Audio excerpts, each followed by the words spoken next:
Assalomu alaykum. Ma'lumotlar ombori kattalasha borgani sari uning tuzilishiga yana bir o'zgartirish kiritishga ehtiyoj seziladi. U ham bo'lsa indeks yasashdir. Ma'lumotlar omboridagi indeks ham xuddi kitobdagi narsalarni topishni osonlashtirish uchun ishlatiladigan katta kitoblarning orqa tomonidagi indeksga o'xshaydi. Masalan, English Grammar in Use deb nomlangan kitobimiz bor. Bu kitobda make so'ziga daxldor mavzularni ko'rib chiqmoqchimiz.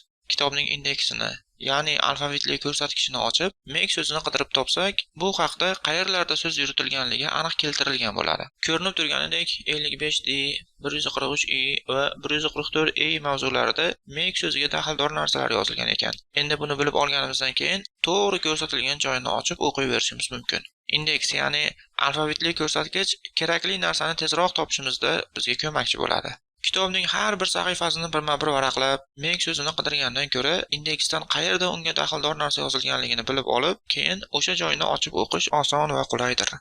Indekslar faqatgina kerakli joyga tezroq yo'naltirish uchun kerak. Aslida hozirgi misolimizda o'zimizga kerakli narsani kitob sahifalarini birma-bir varaqlab ham topishimiz mumkin. Indeksda biz qidirgan narsaga aloqador bironta ham yangi ma'lumot bo'lmaydi. U yerda faqatgina biz qidirgan narsaga daxldor ma'lumotlar qayerda ekanligi yoziladi xolos. Ma'lumotlar omboridagi indekslarni yaxshiroq tushunish uchun misolga murojaat qilaylik.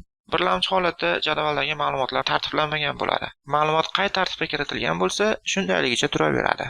Aslida biz jadval ma'lumotlarni order by vositasida tartiblashimiz ham mumkin. Biroq so'z yuritilayotgan mavzudagi muammo bu emas.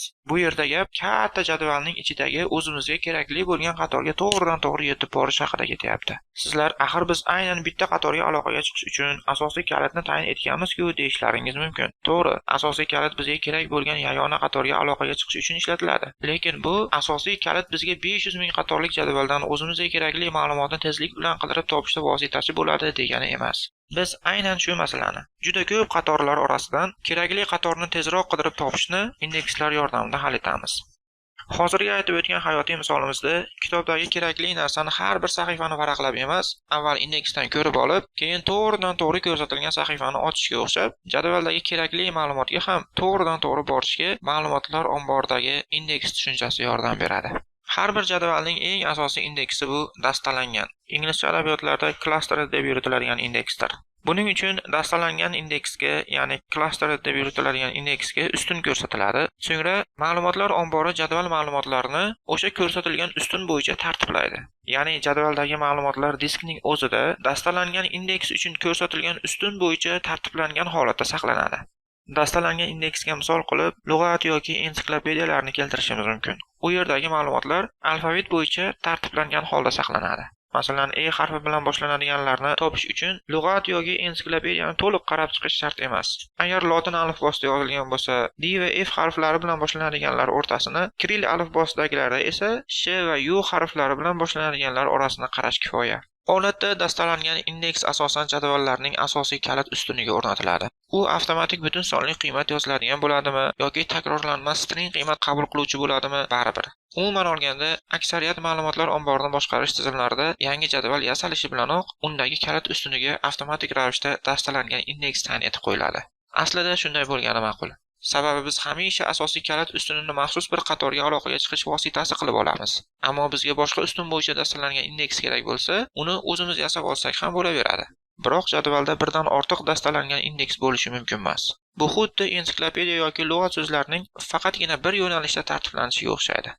Agar istasak, istaganimizcha dastalanmagan indeks yasashimiz ham mumkin. Osonroq tushunish uchun misolga murojaat qilaylik. Bizda mijoz jadvali bor. Bu jadvalimizdagi asosiy kalit mijoz ID ustuniga o'rnatilgan. Dastalangan indeks ham aynan shu ustunga qo'yilgan. Biz mana bu so'rovni yozsak, ko'rsatilgan joyga yetib borish juda tez amalga oshadi.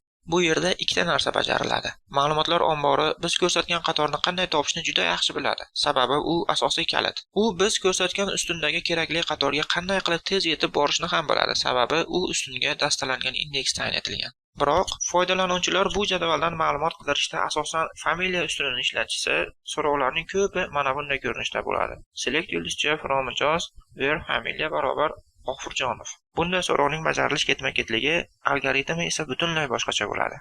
Chunki familiya ustunidagi qiymati G'ofurjonov bo'lgan qatorlar aynan qayerlarda uchrashini ma'lumotlar ombori umuman bilmaydi. Shuning uchun ma'lumotlar omborini boshqarish tizimi birinchi qatordan boshlab har bir qatordagi familiyani tekshirib chiqadi. Uni butun boshli jadvaldan izlash ingliz tilidagi adabiyotlarda full table scan deyiladi. Ya'ni jadvalni to'liq tekshirib chiqadi. Bu kerakli ma'lumotni olishning juda samarasiz usulidir. Jadvaldagi qatorlar qanchalik ko'paysa, bu usul shunchalik samarasiz bo'lib boraveradi.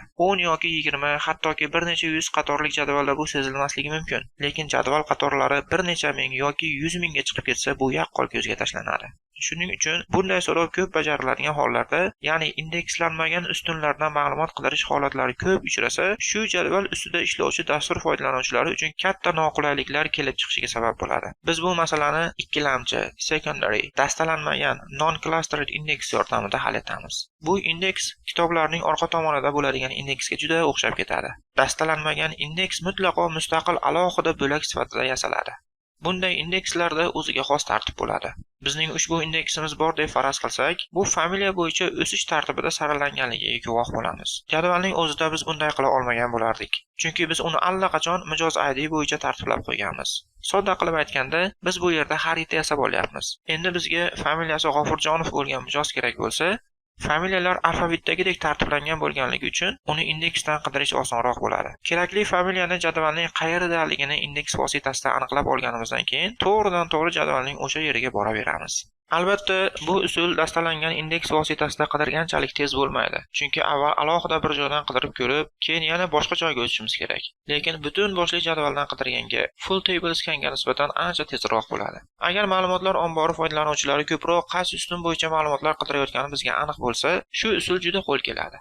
Ma'lumotlar ombori bilan endigina ishlay boshlaganlar indekslangan ustunlardan ma'lumot qidirib topish tez va oson bo'lsa, nimaga endi hamma ustunlarga indeks yasab qo'ya qolmaymiz deb so'rashlari mumkin.